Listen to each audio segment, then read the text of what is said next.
ஐயோ போறாங்கண்ணே இருந்துண்ணே இளைய போனே போனே போறாங்கண்ணே ஓடி போறாங்கண்ணே உங்க விடக்கூடாது வாடா வாடா போனே போ ஏய் சீக்கிரம் வாடா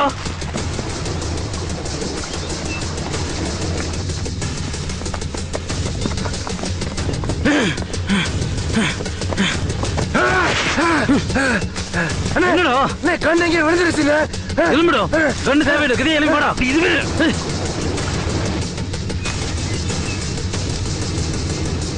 என்ன ஃபீல் பண்ண போதும் கிரியா வாண அவங்க போறாங்க வாண ஜெய்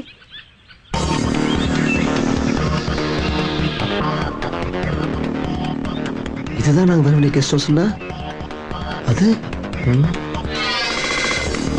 அங்க பாரு வா சங்கர் நம்ம சங்கரை கொண்டுட்டாங்க சங்கர் ஏய் இத பாரு போன் ரேஞ்ச் இருக்கு இது கூட இந்த குரூப் வேலையா தான் இருக்கும் Jai Jai they are coming Jai இவ்வளவு டைம் ஆயும் காணலையே சரி ஃபோன் பண்ணி பார்க்கலாம் சிக்னல் கூட கிடைக்கலையே யாரா நீ சொல்றா FWF நாயே எவ்வளவு தைரியம் இருந்தா என் மேலேயே கையை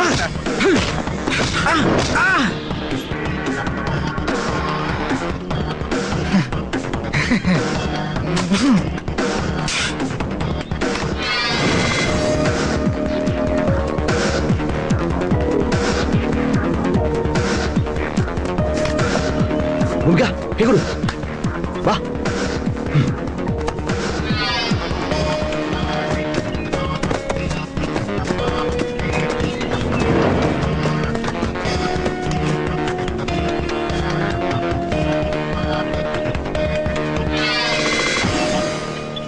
சங்கர் செத்துக்கு இந்த கெஸ்ட் ஹவுஸா நாம தங்க வேண்டிய கெஸ்ட் ஹவுஸ்னா நாம ஒண்ணா தங்கி இந்த கெஸ்ட் ஹவுஸ் தப்பான கெஸ்ட் ஹவுஸா சரி அவங்க ஏன் சங்கர் கொலை பண்ணணும் నాకు కూడా అదే డౌట్ అది ನಮ್ಮ కంపెనీ గెస్ట్ హౌస్ இல்லைனா நம்ம కంపెనీ எம்டி வெப்பன் பாக்ஸ் அங்கே ஏன் இருக்கணும் என்னது நம்ம கம்பெனி எம்டி வெப்பன் பாக்ஸ் நீங்க பாத்தியா ஆமா அன்னைக்கு நைட் ரேகா யாரையோ பார்த்தன் பயந்தாலே அப்போ நான் நீரஜும் நம்ம கெஸ்ட் ஹவுஸ் பேஸ்மெண்ட்ல பார்த்தோம் ஆனா அது நம்ம கெஸ்ட் ஹவுஸ் தானே பெருசா எடுத்துக்கல அப்படின்னா இங்க நடந்து முடிஞ்ச உள்நாட்டு போருக்கு நம்ம கம்பெனி ஆயுதம் வழங்கியிருக்கு அதுவும் இந்த நாட்டு அரசாங்கத்துக்கா ஏன் இன மக்களுக்கு காரணம் இந்த கம்பெனி நான் இப்ப பண்ணி இருந்திருக்கேன்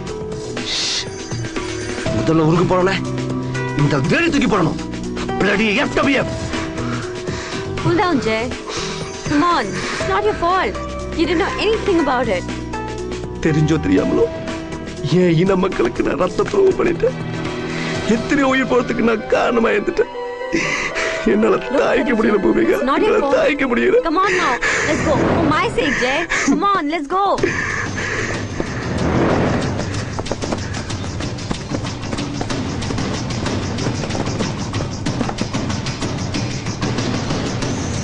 பூமிகா வா வா ஏய் நீ அங்க பாருடா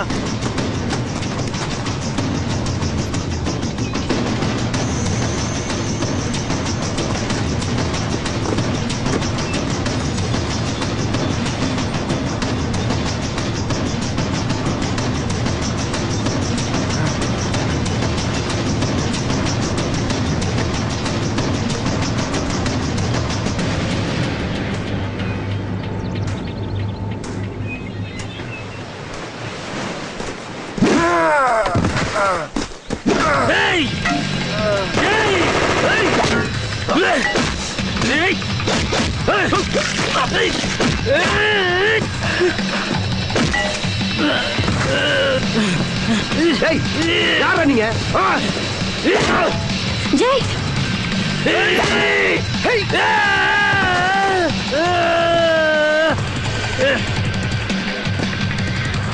Jay he's getting up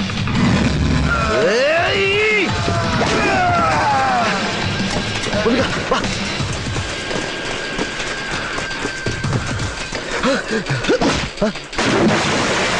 Jay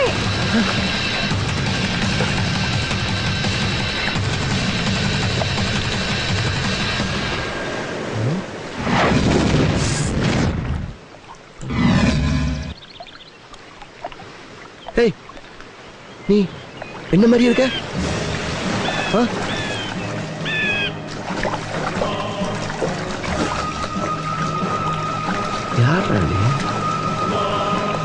என்னடா பாக்குற?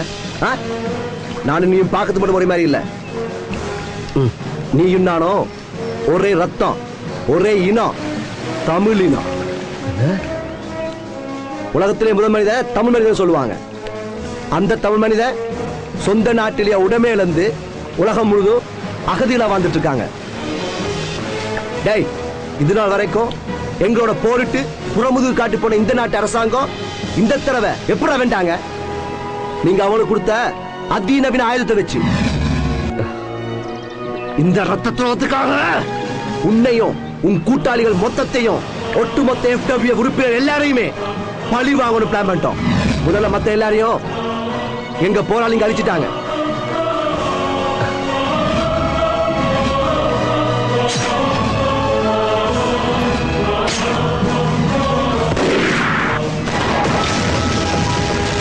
இப்ப மிஞ்சி இருக்கிறது நீயும் இவ்வளவு தான்.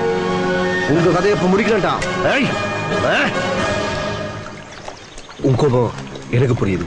ஆனா நீங்க தப்பா புரிஞ்சிட்டு இருக்க. எப்படி ஒரு செடிக்கு அதுல பூக்குற பூ சாமிக்கு போதா இல்ல சபத்துக்கு போதான்னு அதுக்கே தெரியாதோ, அதே மாதிரி தான் நாங்க தயாரிக்கிற ஆயுதம் ஒரு நல்லவனை காப்பாத்த போதா இல்ல அழிக்க போதான்னு எங்களுக்கே தெரியாதானே. எங்க கம்பெனி இந்த நாட்டு ராணுவத்துக்கு ஆயுதம் வழங்கிற விஷயம் இப்ப இவ சொல்லிதான் எனக்கே தெரியும். ஆமா, அது தெரிஞ்ச உடனே நான் எவ்வளவு வருத்தப்படும் தெரியுமா? நான் சொல்ற நம்பண்ணா.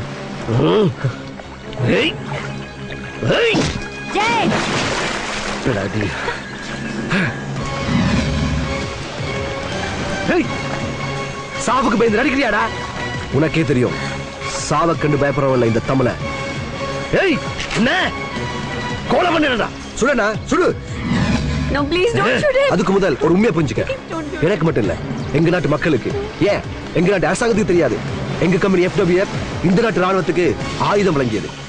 என்னடா சொல்ற? உனக்கு தெரியுமோ தெரியாதோ, ஈழத்து மக்களை காப்பாற்ற சொல்லி போராட்டத்தை சொல்லி உலகத்தில் இருக்க எல்லா தமிழர்களுமே போராடினாங்க. முக்கியமா நம்ம தமிழ்நாட்டில் ஸ்டூடெண்ட்ஸ், அரசியல் தலைவர்கள், சினிமா இண்டஸ்ட்ரியில் இருக்கிற எல்லாருமே போராடினாங்க. என் உடல் மண்ணுக்கு, என் உயிர் தமிழுக்கு.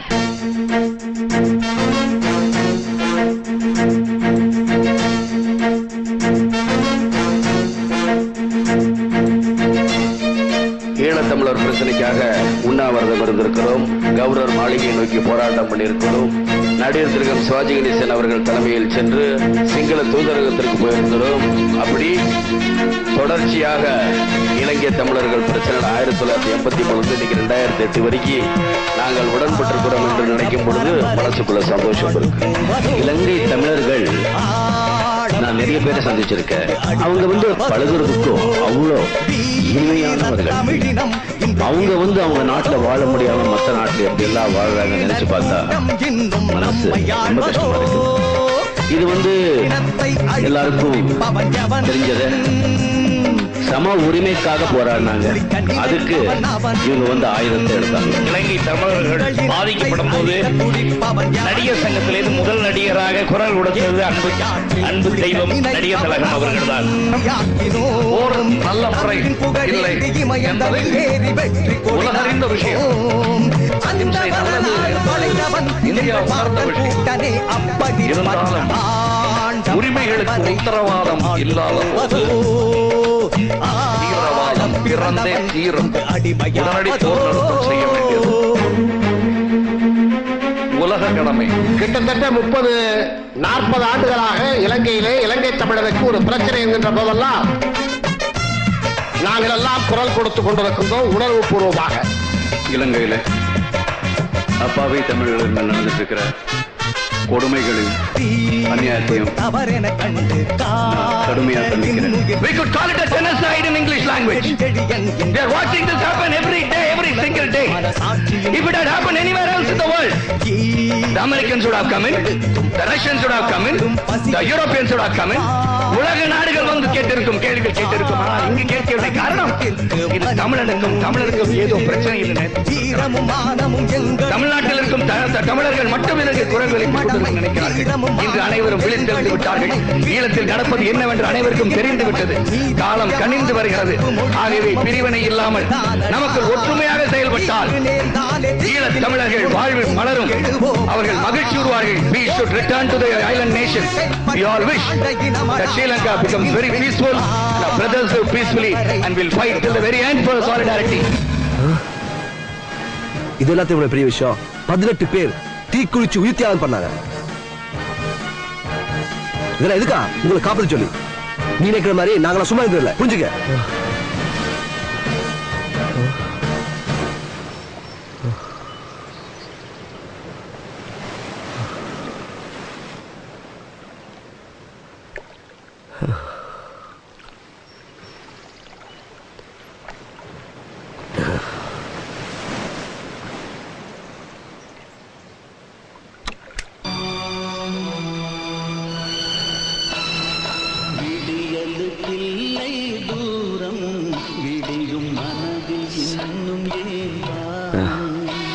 உனக்கு நீந்த தெரியுமா? உனக்கு நீந்த தெரியுமா? சரி, நீங்க எப்படி போனீங்கண்டா அங்க ஏதாவது ஒரு நேவி கப்பல் வரும். அவங்க உங்க நாட்டை விட்டுருவாங்க. ஓகே, போங்க. சரி தங்கச்சி, அதை என்கிட்ட கொடுத்து போறீங்களா?